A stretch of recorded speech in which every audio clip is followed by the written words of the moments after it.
तो हम लोगों ने किर्गिज जनजाति के बारे में समझा। अब हम लोग एस्किमो जनजाति के बारे में और समझते हैं। जैसे समझिएगा, यदि आप जापान में रह रहे हैं, यदि आप जापान में रह रहे हैं तो आपके लिए जापान की सरकार जो भी वृद्ध व्यक्ति होते हैं उनको बहुत सारी सुख सुविधाएं उपलब्ध कराता है। क्यों उपलब्ध कराता है? क्योंकि वहाँ पर जो वृद्ध लोग होते हैं वहाँ पर संसाधन की मात्रा ज़्यादा है। जहाँ पर संसाधन की मात्रा ज़्यादा होगी वहाँ पर वृद्ध जनों को, है ना, अपना देवता समान उनको पूजा जाता है, क्योंकि वो माता पिता का दर्जा उनको अलग लेवल पर दिया जाता है। लेकिन एस्किमो जनजाति की बात बताएं तो जैसे ही कोई व्यक्ति वृद्ध हो जाता है, जैसे ही कोई व्यक्ति वृद्ध हो जाता है उसके परिवार वाले लोग ही अपने वृद्ध माँ बाप को ही मार डालते हैं। अब क्यों मार डालते हैं? मैंने बताया, जहाँ संसाधन ज़्यादा मात्रा में रहेगा, जहाँ खनिज संसाधन ज़्यादा मात्रा में रहेगा वहाँ पर लोगों के लिए उचित सुविधाएं प्रदान की जाएंगी और मनुष्य का जीवन ही मूल्यवान माना जाएगा। लेकिन एस्किमो जो आपके ग्रीनलैंड, अलास्का, कनाडा इन क्षेत्रों में रहते हैं, ये लोग अपना क्रिल नाम की मछली खाकर अपना जीवन यापन करते हैं। संसाधन बहुत कम मात्रा में रहता है।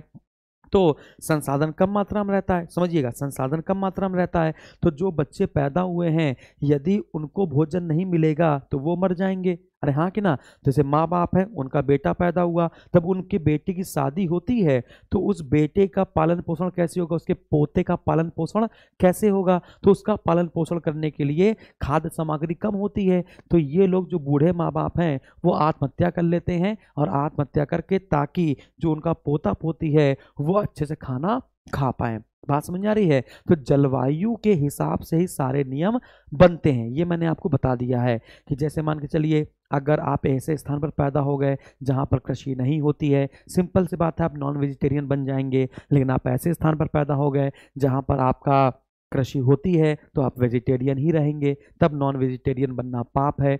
जिस स्थान पर पानी की कमी हो जाएगी, जिस स्थान पर धूल चलेगी, आंधी चलेगी, वहाँ के लोग बुर्का पहनना जरूरी समझेंगे, अपने सर को ढकेंगे ताकि धूल धक्कड़ आंधी आंखों में ना चली जाए। उसी प्रकार से तो जलवायु के हिसाब से ही समाज के नियम बनना शुरू होते हैं, और समाज के नियम जब कठोर हो जाते हैं तो ये हमारे कानूनों में भी प्रचलित हो जाते हैं। जैसे अब आपको बताते हैं, ये जो एस्किमो जनजाति है इसके बारे में समझ लीजिए, मैंने बता दिया ही है, एक बार फिर से समझ लीजिए। एस्किमो का शाब्दिक अर्थ होता है कच्चा मांस खाने वाला। एस्किमो का शाब्दिक अर्थ होता है कच्चा मांस खाने वाला। ये कनाडा, ग्रीनलैंड जैसे क्षेत्रों में निवास करते हैं। और ये है क्या? ये मंगोलाइड हैं। एस्किमो कौन है? मंगोलाइड हैं। यदि यूराल पर्वत की बात की जाए तो यूराल पर्वत के पश्चिम में इनको लैप्स के नाम से जाना जाता है। यूराल पर्वत के पूरब में इसको तुंगू, याकूत, चुकची और सेमाइट के नाम से जाना जाता है। तो जो एस्किमो जनजाति है उसके कई सारे नाम हैं। यूराल पर्वत के पूरब में किसको क्या कहते हैं, और यूराल पर्वत के पश्चिम में इसको क्या कहते हैं। और यूराल पर्वत कैसा पर्वत है? वलित पर्वत है ना। हिमालय, रॉकी, आल्पस, यूराल, ये सब कैसे पर्वत हैं? आपके वलित पर्वत है, फोल्डेड माउंटेन है। चलिए, तो इसका प्रमुख व्यवसाय क्या है? आखेट है। ये लोग समझिएगा, ये लोग शिकार करने के लिए, मछली, वेल मछली का शिकार करने के लिए एक विशेष रूप से हथियार बनाते हैं जिसको कहते हैं हारपून। क्या कहते हैं? हारपून। और उस हथियार से, उस हथियार को लेकर ये जिस नाव में जाते हैं उस नाव को कहते हैं उभियाक। क्या कहते हैं? उभियाक। इनका जो पालतू पशु है वो है रेंडियर। एक प्रकार कुत्ता होता है रेंडियर, जो बर्फ में चल सकता है, दौड़ सकता है। और रेंडियर जब गाड़ी खींचता है, रेंडियर जब गाड़ी खींचता है तो उस गाड़ी को कहते हैं स्लेज। क्या कहते हैं? स्लेज। क्लियर है बात? तो उभियाक क्या है? आपकी नाव है। उभियाक क्या है? नाव है। लेकिन शिकारी नाव क्या कहलाती है? कयाक। जब वेल मछली को मारने के लिए जो नाव का प्रयोग करते हैं, याद रखिए, वेल मछली को मारने के लिए जिस नाव का प्रयोग करते हैं वो उभियाक कहलाती है। और आमतौर पर मछलियों को मारने के लिए जिस नाव का प्रयोग करते हैं उस नाव में ऐसे ऐसे करके नुकीलापन होता है। क्लियर है? उसको कहते हैं कयाक। और जो रेंडियर द्वारा गाड़ी खींची जाती है उस गाड़ी को क्या कहते हैं? स्लेज। और ये लोग अपने आप को गर्मी से बचाने के लिए, सॉरी, सर्दी से बचाने के लिए बर्फ का घर बनाते हैं। अर्धवृत्ताकार एक बर्फ का घर बनाते हैं जिसको क्या कहते हैं? इग्लू।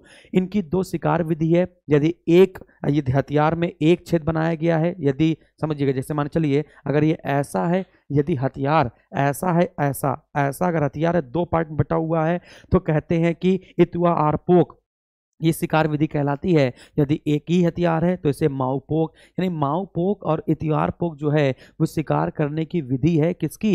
एस्किमो की। याद रहनी चाहिए। तो गाड़ी मैंने बताया स्लेज, शिकारी नाव को कयाक, अस्त्र कहलाता है हारपून, नाव कहलाती है उबियाक, बर्फ का घर इग्लू, शिकार विधि माउपोक और इतिवार पोक। यहाँ तक बातें समझ में आ गई। तो एस्किमो जनजाति के बारे में आपको समझ में आ गया। चलिए अब हम लोग नेक्स्ट टॉपिक पे बात करते हैं, अगली जनजाति समझने की कोशिश करते हैं। समझ में आ रही सारी बातें? यस सर बोलिए फटाफट से।